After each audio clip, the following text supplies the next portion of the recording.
ನಂಜನಗೂಡು ನಾನಿವತ್ತು ಸುಮಾರು ವರ್ಷದಿಂದ ಅಲ್ಲೊಂದು 2-3 ಎಲ್ ಸಿಗಳು ಆಗಬೇಕಾಯ್ತು, ಮೇಲ್ ಸೇತುವೆಗಳು, ಕೆಳ ಸೇತುವೆಗಳು.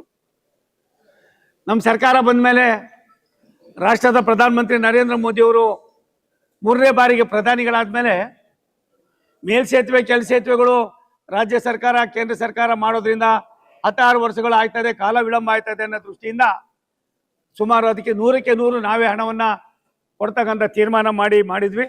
ಅಲ್ಲಿ ಸ್ವಲ್ಪ ಜಾಗದ ಒಂದು ಒತ್ತಿದ್ರಲ್ಲಿ ನಮ್ಮ ಅಧಿಕಾರಿಗಳು ಒಂದು ರೀತಿ, ಅಲ್ಲಿ ಲೋಕಲ್ನಲ್ಲಿ ಒಂತೀರಿ, ಮತ್ತು ಜನಪ್ರತಿನಿಧಿ ಒಂಥರ ಗೊಂದಲ ಇರೋದ್ರಿಂದ ನಾನೇ ಸ್ವತಃ ಇವತ್ತು ಹೋಗ್ತಾ ಇದ್ದೀನಿ.